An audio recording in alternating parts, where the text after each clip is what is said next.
नमस्कार, जय जोहार। साथियों, जागो पंच में आपका हार्दिक स्वागत, अभिनंदन। साथियों, आज हम आपके लिए बड़ा बेहतरीन वीडियो बनाने जा रहे हैं। ये हमारी माताओं, बहनों, नारियों यानी भारत की आधी आबादी के बारे में ये वीडियो बनने जा रहा है।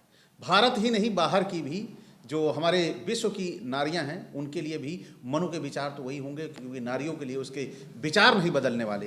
तो आप सभी जानते हैं मनु के नारियों के प्रति क्या विचार थे। अगर भारत का ये संविधान लागू ना होता तो आज हमारी नारियों की क्या दशा होती। इसीलिए आज का वीडियो बनने वाला है भारतीय नारी मनु की मारी, और इसके जो जवाबदेही हैं, हमारे उत्तरदायी हैं मनु, और मनु की ऐसी की तैसी करने के लिए हमारे बीच में बैठे हुए हैं डॉक्टर देवेंद्र यादव। क्योंकि जब तक मनु की ऐसी की तैसी नहीं की जाएगी तब तक हमारे समाज से ये भ्रांतियां, ये मनु का कुकर्म कहीं जाने वाला नहीं है। तो डॉक्टर साहब, थोड़ा भारतीय नारी और मन की मारी पर कुछ मनु के कुकृत्यों को सामने करें, उजागर करें, तभी मजा आएगा हमारे दर्शकों को कि इस पुस्तक को प्रतिबंधित होना चाहिए, बैन होना चाहिए। ये पुस्तक हमारी बहन जो है जी ने कहा है जी कि ये पुस्तक जो है जी अब कूड़ा घर नहीं है, जो है ये कूड़ा घर का पूरा स्टोर है जो है। हाँ, यानी एक तो कूड़ा घर होता है, जी जी, एक गोदाम जमीन होता है, ये मेन गोदाम, मुख्य गोदाम, ये मेन जो है स्टोर है जो है ये। नहीं डॉक्टर साहब, कूड़ा घर का था। जी जी, डॉक्टर साहब तो बेहतरीन हैं, उन्होंने सटीक शब्दों में इसका कहा है। हाँ जी जी, तो ये देखते हैं जी। तो क्या कहा है मनु ने इस मनुस्मृति में नारी के लिए, थोड़ा प्रकाश उस पर डालिए आप। मनु सबसे पहले जो पहला श्लोक कहते हैं जो है जी, धर्म मार्ग में स्थित जी स्त्री पुरुषों के संयोग तथा नियोग के वियोग होगा डॉक्टर साहब, नियोग है, वियोग, वियोग के नित्य धर्म कहता हूँ। जी जी जी जी, ये दूसरा जो ये 9वां अध्याय है मनुस्मृति का, जी, पहला श्लोक ये है जी। दूसरा श्लोक का जो हिंदी रूपांतरण है वो अब देखिए क्या था। जी जी, अपने पति रात दिन स्त्रियों को स्वतंत्रता से न रहने दें, जी, आनंदित विषयों में लगी भी हों तब भी उन्हें अपने वश में रखें। मतलब इसका यही कि उन्हें बाजार न जाने दें, उन्हें मतलब कि उन्हें स्वतंत्र न रहने स्वतंत्र दें। रहने का माने यही है। हाँ कि मतलब कि घर में बैठी हो, सीसीटीवी कैमरा लगवा दें, सीसीटीवी कैमरा लगवा दें जो है, वो मोबाइल से अपना जो है ऐप खोल के देखते नहीं क्या कर रही है। हाँ कि हमारी पत्नी, हमारी बेटी जो है जी क्या कर रही है। तो इस पुस्तक का और हमारे संविधान का क्या औचित्य है डॉक्टर साहब? हमारा संविधान कहता है कि ये उनकी व्यक्तिगत स्वतंत्रता है। असल में क्या है कि हमारे संविधान का जो प्रियम्बल है जो है उसमें लिखा है ना जी, समता जी, स्वतंत्रता जी, समानता जी और बंधुता, जी, ये लोकतंत्र के 4 खंभे हैं जो है। जी, अगर इसमें से एक भी चीज नहीं रहेगी जी तो लोकतंत्र हमारा जो है ना नहीं रहेगा जो है।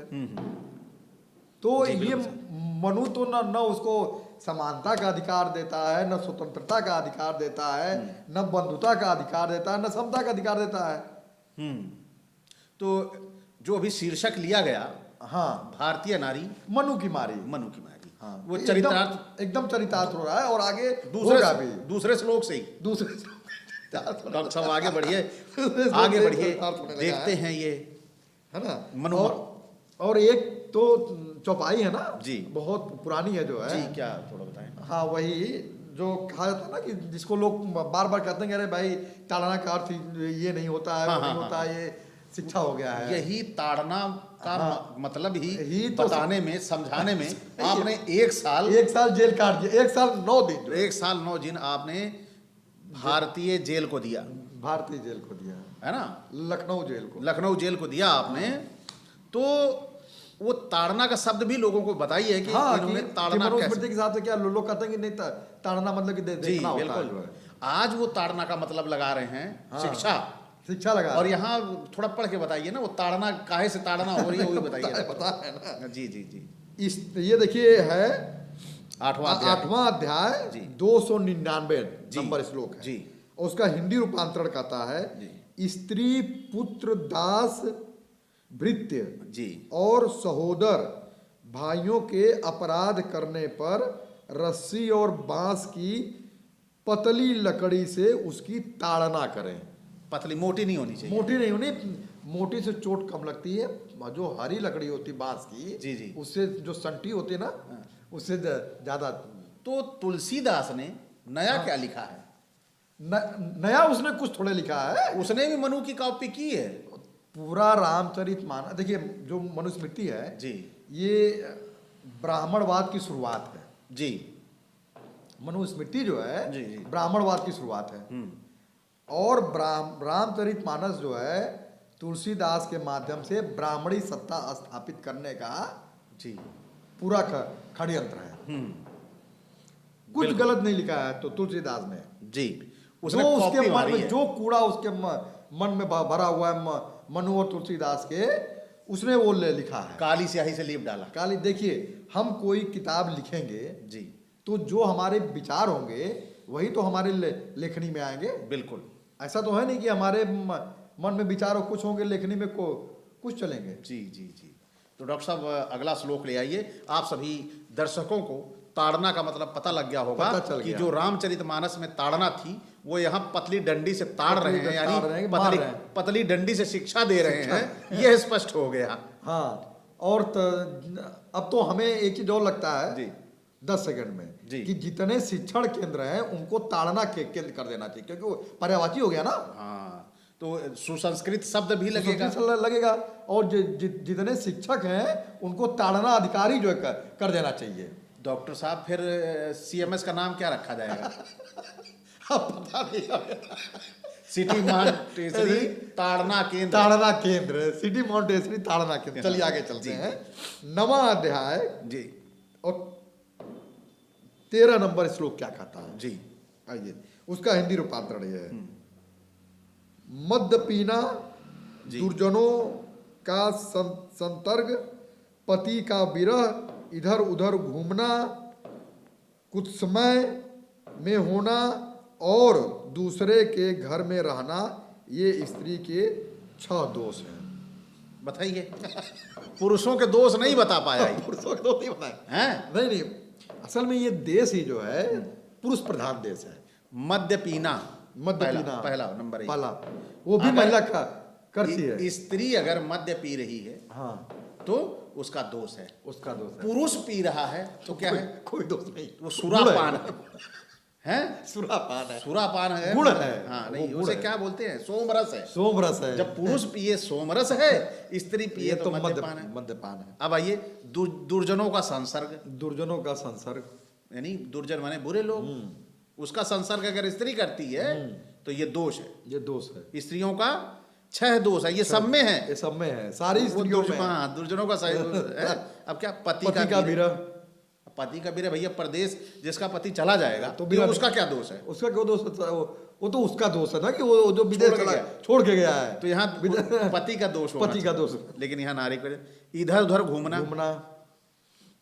मनु खूंटा डाल के बैठा हुआ था क्या? लग रहा है खूंटा नहीं, उसको खूंटे से बांध दिया गया। नहीं, मनु ने खूंटा गाड़ा था और ऊपर से नुकीला रखा था और उसी पे बैठ गया था। ठीक है भाई साहब, तभी तो वो इधर उधर घूमेगा नहीं, फंस गया ना। अब घूमेगा कैसे? तो डॉक्टर साहब, ये दूसरे के घर में रहना अब नहीं है, पहले अभी और है। कुछ समय में सोना। कुछ समय में सोना, कुछ समय यानी शाम को हम सो रहे हैं। अब हमारा शरीर थका हारा है, हाँ तो भाई सो गए, क्या बुराई? सही बात है। ये केवल ये नहीं कि उसके बारे में थोड़ा अच्छा बताना कि उसको शिक्षा अगर दे दी है तो अच्छा करेगी। खाली जबरदस्ती हर नारी में 6 दोष उन्होंने डाल दिए। और क्या करें? दूसरों के घर में रहना। दूसरों अब शादी होगी तो क्या तुम्हारे घर में रहेगी क्या? सही बात, मतलब जी जी। अब चलिए 14वां श्लोक जी क्या कहता है? उसका हिंदी रूपांतरण है जी। स्त्रियां न रूप की प्रतीक्षा करती हैं, परीक्षा परीक्षा करती है। हाँ। न रूप की परीक्षा करती हैं हाँ। और न अवस्था विशेष हाँ, उम्र की जी। पर ध्यान देती हैं। हाँ। परंतु सुरूप व कुरूप चाहे जो भी पुरुष हो हाँ। पाकर उसके साथ संभोग करती है। तुलसीदास ने भी जो है हाँ। अरण्य कांड में यही लिखा है, इससे यही तो नहीं लिखा है, मिलता जुलता यहीं लिखा से है। कॉपी करके ले गया। कॉपी करके ले गया। यहाँ पढ़ा लिखा तो था नहीं वो जो यहाँ है। संस्कृत भाषा थी, वहाँ अवधी भाषा थी। अवधी भाषा तो थी। थोड़ा सा शब्दों का हेर फेर आएगा। हाँ, कहा ना कि भ्राता पिता पुत्र उर्गारी अब पुरुष मनोहर ने निरखत नारी। जी जी। और यहाँ पर भी बता दिया हाँ कि कि पुरुष न रूप की परीक्षा करती है, न अवस्था, उम्र देखती उम्र देखती है। और पुरुष जो है वो उम्र देखता है। उम्र देखता है। हाँ, उम्र देखता है। ये आजकल जो मंदिरों में छोटी छोटी बच्चियों के साथ से बलात्कार हो रहा है जो है, उसको ये पुरुष देखता है। ये पुरुष देखता है। भाई ये समाज का सबसे नहीं, देखिए, विकृत मानसिकता का व्यक्ति है। जो आदमी बलात्कार में पकड़ाता है बच्चियों के, उसका नार्को टेस्ट होना चाहिए जी। और देखिएगा नार्को टेस्ट आएगा तो वो आदमी ये बताएगा कि ये मनुस्मृति में लिखा हुआ है, हमने पढ़ा है, ये उसकी विचारधारा है। एकदम सही, बिल्कुल। आगे चलिए जी। अब देखिए 17वां श्लोक क्या लिखता है।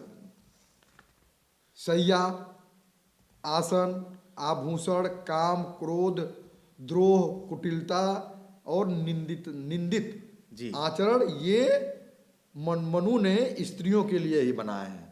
और इसी से मिलता जुलता तुलसीदास ने भी लिखा है।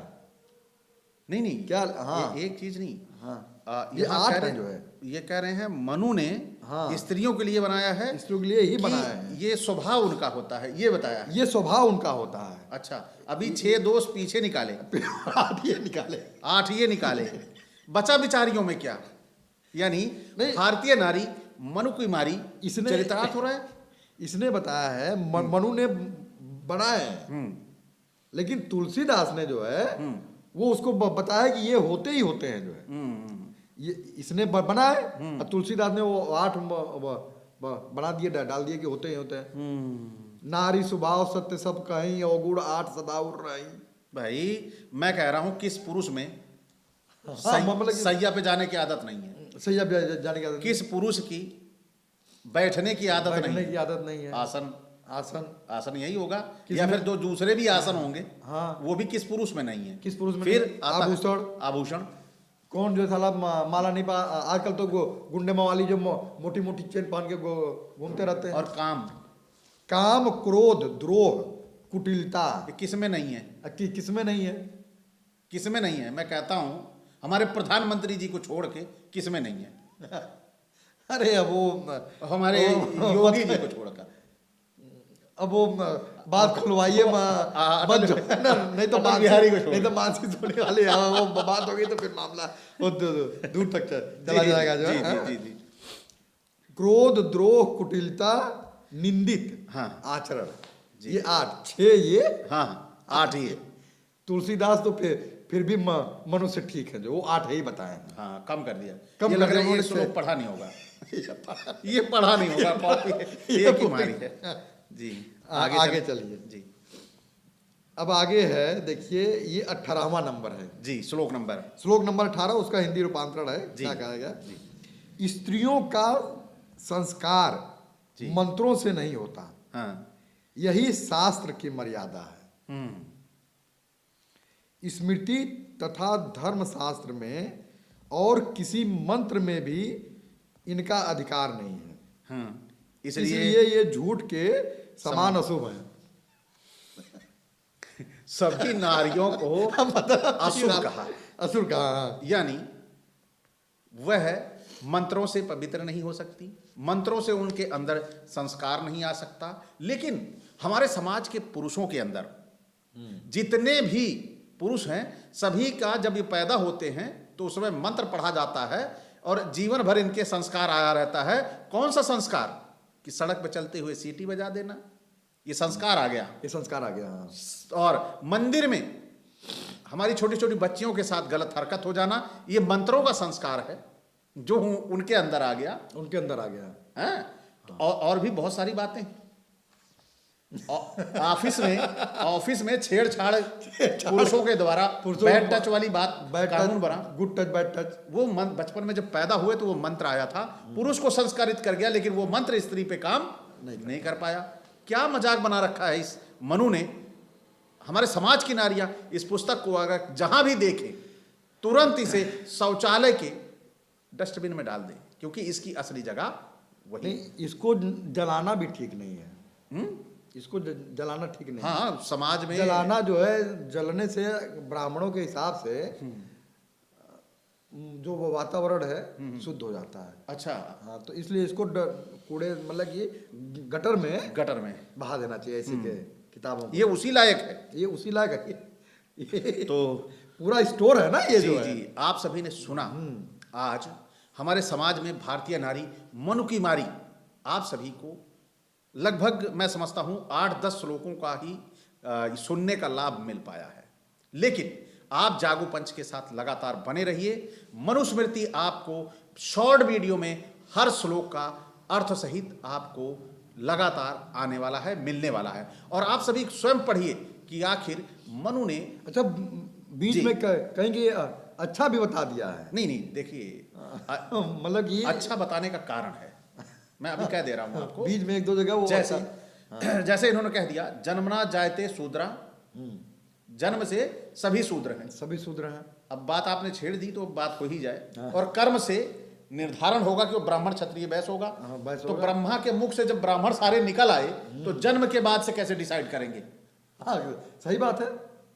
पूछा किसी ने। तो इसी तरह मनुस्मृति को बचाने के लिए जब कहोगे कि इसमें जातिगत भेदभाव है भाई, तो वो क्या कहेंगे? हमारी मनुस्मृति कहती है जन्मता जायते शूद्रा। हाँ, जन्मता जायते शूद्रा, वो जन्म से सभी शूद्र हैं, जन्म से सभी और शूद्र हैं। कर्म से उसके निर्धारण होता है। तो ये भैया कर्म से निर्धारण होता है, तो जो ब्रह्मा के मुख से निकले थे ब्राह्मण, तो जन्म वो तो पहले से निकले हुए हैं। पहले से निकले हुए। जन्म के बाद वाला कौन है? वो आधा अधूरा पकड़ते हैं जो जी। तो इन्हीं चोरों को पूरा नहीं पकड़ते, वो आधा चोरों की पोल खोलनी है, इनको बताना है और क्या कि ये किताब जो है या तो ब्रह्मा के मुख से निकला हुआ ब्राह्मण गलत, या तो ये किताब गलत, या तो ये किताब गलत है। दोनों में से कोई ना कोई तो गलत है। ये एक्चुअली में आधा पकड़ते हैं। जैसे एक दोहा है जो है जी, अब उसका ये है कि मतलब कि मलमल धोए शरीर को गया न मन का मैल जी। तो ये इतना जो बोलेंगे अच्छी बात है भाई, तुमने सब कुछ धोया, मल को साबुन से नहाया, लेकिन मन का मैल नहीं किया। लेकिन जो अगवा वाली जो दो ठुलैनियां है, ये साले भूल जाते, भूलते क्या है, जान बुझ के नहीं बोलते। क्या है? नहाए गंगा गोमती रहे बैल का बैल। अबे बैल का बैल किसको कहे है? ये बताए ना ताला जी। हाँ, सही है, नहीं बताएंगे नहीं बताएंगे ना ये चीज। तो साथियों, आज का ये वीडियो आपको कैसा लगा? अच्छा लगा हो तो लाइक करें, और जो नए साथी देख रहे हैं चैनल को सब्सक्राइब करना ना भूलें। साथ ही बेल आइकन की घंटी दबा लें, जिससे हमारे वीडियो का नोटिफिकेशन आपको त्वरित गति से मिल जाए। इसी के साथ विदा चाहेंगे। नमस्कार, जय जोहार, जय भीम, जय मंडल।